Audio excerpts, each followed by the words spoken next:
नमस्कार, आप देख रहे हैं एवन उत्तराखंड और आपके साथ मैं हूं आशीष तिवारी। बुलेटिन में सबसे पहले एक नजर हेडलाइंस पर। सीएम पुष्कर सिंह धामी का काशीपुर दौरा, बोले काशीपुर को काशी की तरह विकसित करेंगे। कई विकास कार्यों का किया लोकार्पण और शिलान्यास।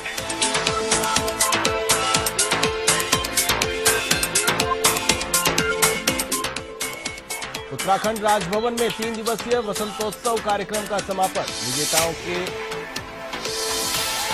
विजेताओं को राज्यपाल ने किया सम्मानित।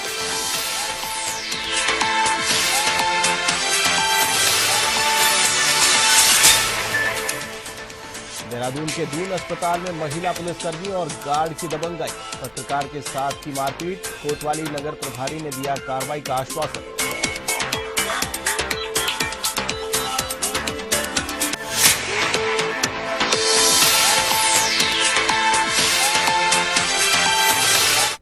और अब खबरें विस्तार से। लोहाघाट में श्रीराम सेवा सांस्कृतिक रामलीला कमेटी अध्यक्ष जीवन सिंह मेहता के दिशा निर्देश पर रविवार को लोहाघाट के रामलीला मैदान में 13वें होली रंग महोत्सव का शुभारंभ हुआ। मुख्य अतिथि लोहाघाट विधायक खुशहाल सिंह, अधिकारी पालिका अध्यक्ष गोविंद वर्मा, सतीश पांडे के द्वारा दीप प्रज्वलित कर किया गया। इस दौरान रंग महोत्सव में विभिन्न होल्यारों की टीम और दर्शकों ने नशा मुक्ति का संदेश दिया। इस दौरान सबसे पहले रामलीला कमेटी की होली दधी लूटो नंद के लाल प्यारे मोहनिया गायन किया गया। देखिए तालियां एक दूसरे के लिए।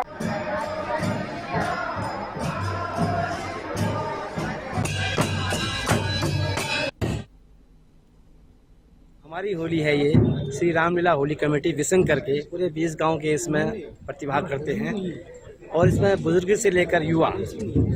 अभी आप देखेंगे हमारे यहाँ के जो एक बुजुर्ग जो आगे का जो कदम होगा वो पीछे का भी वही कदम होगा। सुर लय ताल एक जैसा होगा। ढोल वादकों को आप देखना अलग ही रंगत होगी इसकी।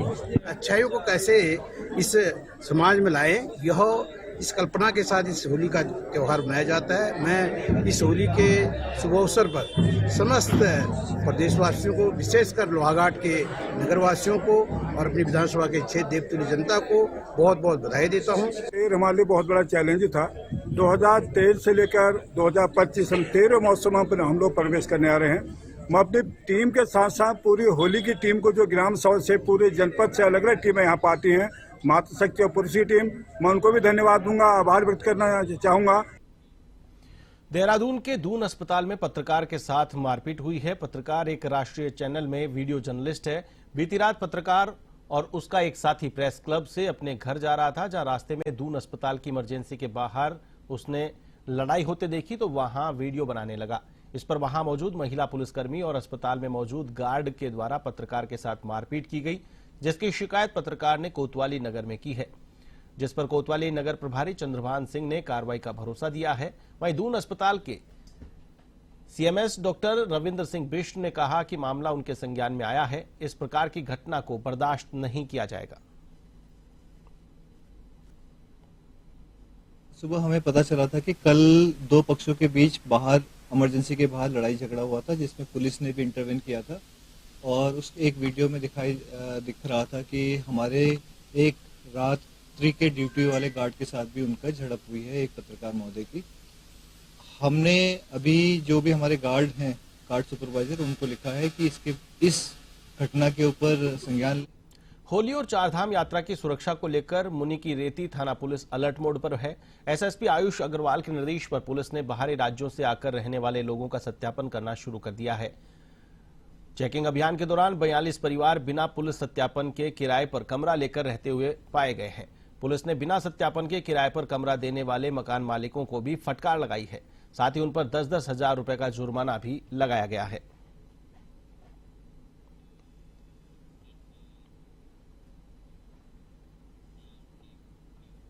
उत्तराखंड राजभवन देहरादून में आयोजित 3 दिवसीय वसंतोत्सव का समापन हो गया। राज्यपाल गुरमीत सिंह ने पुष्प प्रदर्शनी प्रतियोगिता, रंगोली तथा बच्चों की चित्रकला प्रतियोगिता, फोटो प्रतियोगिता आदि श्रेणियों के विजेताओं को सम्मानित किया। वसंतोत्सव की इन तीनों दिनों में बड़ी संख्या में लोगों ने पुष्पों के प्राकृतिक सौंदर्य और अन्य कार्यक्रमों का खूब आनंद लिया। वसंतोत्सव 2025 में इस वर्ष की चल वेजंती रनिंग ट्रॉफी आईआईटी रुड़की को मिला है। इस वर्ष IIT रुड़की को 10 श्रेणियों में और उत्तराखंड सैनिक पुनर्वास संस्थान एवं पत्थर चट्टा को 3 श्रेणियों में पुरस्कार प्राप्त हुए।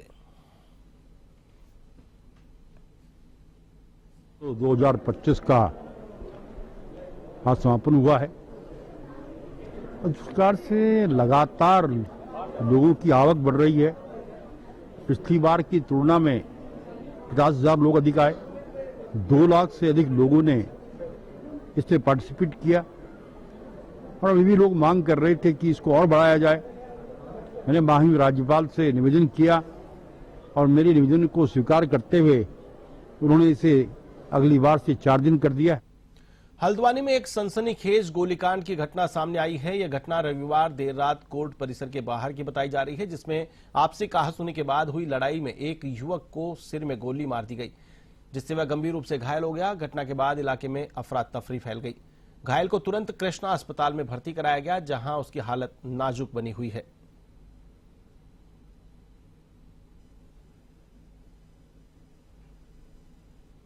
रोड पर एक गोलीकांड हुआ है, जिसमें कि एक हनी प्रजापति नाम के व्यक्ति को गोली मारी गई है। वो अभी गंभीर अवस्था में इसी हॉस्पिटल में अभी ICU में भर्ती है। और जो हमलावर है उसका नाम सुमित बिष्ट बताया जा रहा है, जो फरार है। पुलिस ने चारों तरफ नाकेबंदी कर दी है, चेकिंग चल रही है। हमें उम्मीद है कि जल्दी से हमें। देहरादून जनपद के ऋषिकेश बैराज जलाशय में लक्ष्मण झूला थाना पुलिस और SDRF की टीम ने एक महिला और पुरुष का शव बरामद किया है। दोनों शवों की शिनाख्त हो गई है। पुलिस ने पोस्टमार्टम कराने के बाद शवों को परिजनों के सुपुर्द कर दिया है। शव मिलने के बाद पुलिस मामले की जांच पड़ताल में जुट गई है। ऋषिकेश बैराज जलाशय में युवक और युवती का शव मिलने से इलाके में हड़कंप मच गया है। पुलिस और SDRF की टीम ने जलाशय से दोनों शवों को निकाला। SDRF के इंस्पेक्टर कविंद्र सजवान ने बताया कि लक्ष्मण झूला थाना पुलिस की सूचना पर SDRF की टीम बैराज जलाशय पहुंची, जहां एक के बाद एक 2 शवों की बरामदगी हुई है।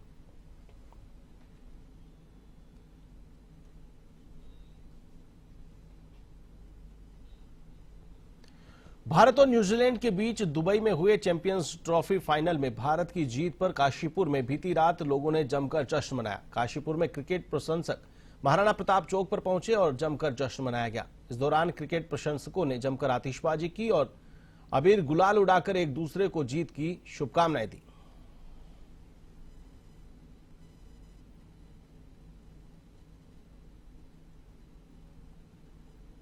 हम लोग ट्रॉफी जीत के आए हैं, उस चीज की हमेशा पूरी इंडिया को बहुत खुशी है, बहुत ज्यादा।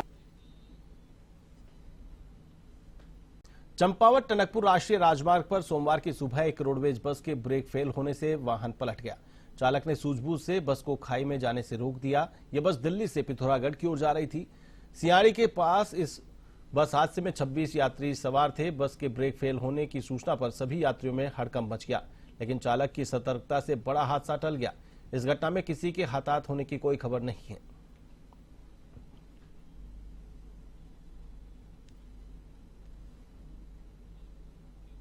उत्तराखंड में बीजेपी जिलाध्यक्षों के नामों को लेकर चल रहा इंतजार खत्म हो चुका है। सोमवार को बीजेपी ने प्रदेश के सभी 19 संगठनात्मक जिलों के जिलाध्यक्षों के नामों का ऐलान कर दिया है। इनमें कई ऐसे चेहरे हैं जिनको दोबारा कुर्सी मिली है। नैनीताल से प्रताप बिष्ट को फिर से जिलाध्यक्ष बनाया गया है। चंपावत से गोविंद सामंत को जिलाध्यक्ष नियुक्त किया गया है। वहीं देहरादून महानगर से सिद्धार्थ अग्रवाल को अध्यक्ष पद की जिम्मेदारी मिली है। परवादून से राजेंद्र सिंह, ताड़ियाल, रुद्रप्रयाग से भारत भूषण भट्ट, पिथौरागढ़ से गिरीश जोशी, तो चमोली से गजपाल बर्तवाल, पौड़ी से कमल किशोर रावत, रुद्रपुर से कमल जिंदल, अल्मोड़ा जिले में महेश नयाल, पचवादून में मीता सिंह, कोटद्वार से राजगौरव नोटियाल, उत्तरकाशी में नागेंद्र चौहान और टिहरी में उदय रावत, काशीपुर में मनोज पाल, रुड़की में डॉक्टर मधु को और बागेश्वर में प्रभा गड़िया को जिला अध्यक्ष नियुक्त किया गया है।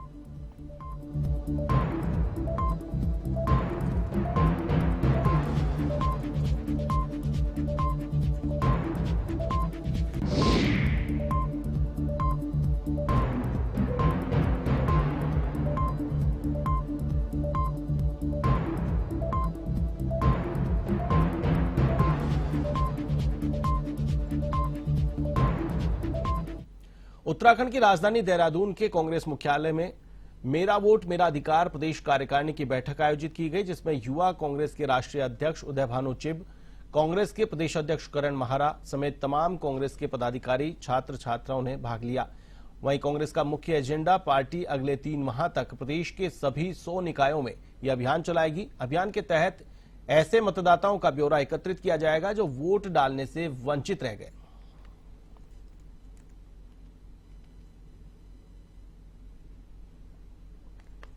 देखिए, चुनाव आयोग जो है उसके ऊपर काफ़ी प्रश्न उठ रहे हैं और ये बात राहुल जी ने भी रखी, हमारी लीडरशिप ने भी रखी।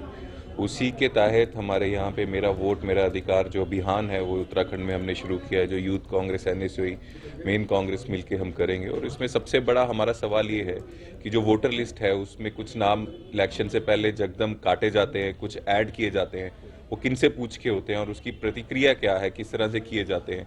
क्या कोई किसी ने अर्जी दी थी कि हमारे नाम इस बूथ से हटाकर दूसरे बूथ में डालो, या अपने आप इलेक्शन कमीशन ने बीजेपी के दबाव में ये डाला?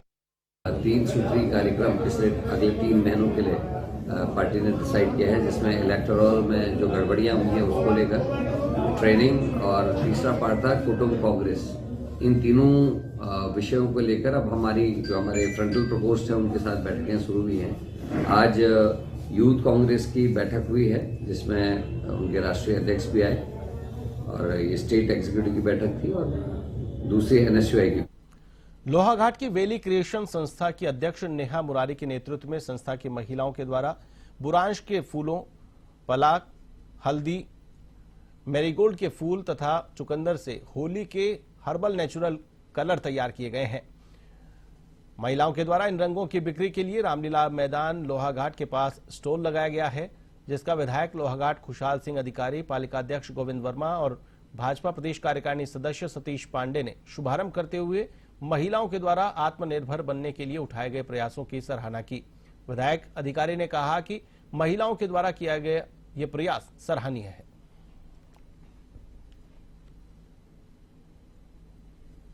बधाई देता हूँ अपनी बहनों को कि आपके द्वारा जो एक कार्यक्रम चलाया जा रहा है, यह एक रोजगार पर भी योजना है। देखिए, जितनी महिलाएं हमारी रोजगार के लिए परेशान रहती थी, इसके माध्यम से बच्चों को हमारा एक रोजगार मिलेगा। और अपनी मेहनत से उद्घाटन के साथ साथ हम अपने सम्मानित इनके द्वारा बहुत मेहनत से स्वागत का कार्यक्रम करेंगे। गुलाब से, हल्दी से, गुलाब से ये कार्यक्रम हमें इस चीज को प्रमोट भी करना है, और सबसे अनुरोध भी करता हूँ कि ये जो है सार्वजन के लिए ये जो इसकी खरीदारी करें। जिसमें चाहे दीपावली का सीजन हो, चाहे होली का सीजन हो, समय पर तो लोकल उत्पादन है उनसे ही आयोजक श्री राम सेवा सांस्कृतिक रामलीला कमेटी लोहाघाट काम कर रही है। उत्तराखंड में प्रशासन अवैध मदरसों पर कार्रवाई कर रहा है। अब तक 11 अवैध मदरसों पर कार्रवाई की जा चुकी है। वहीं प्रशासन की इस कार्रवाई से मुस्लिम संगठनों में आक्रोश है। सहसपुर क्षेत्र में एक अवैध मदरसा सील किया गया। आपको बता दें कि अवैध मदरसा एक घर में किराए के कमरों में चल रहा था, जिस पर स्थानीय प्रशासन ने कार्रवाई की। इस दौरान मौके पर तहसील प्रशासन, शिक्षा विभाग, अल्पसंख्यक विभाग सहित भारी संख्या में पुलिस फोर्स मौजूद रही।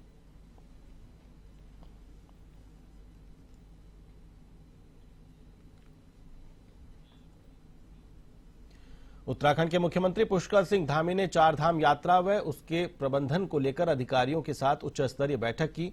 सीएम ने 4 धाम यात्रा शुरू होने से पहले यात्रा मार्गों पर सभी आवश्यक व्यवस्थाएं सुनिश्चित करने के दिशा निर्देश दिए हैं। मुख्यमंत्री ने इस बात पर जोर दिया है कि उत्तराखंड की 4 धाम यात्रा दुनिया भर के तीर्थयात्रियों के लिए आस्था का प्रमुख केंद्र है।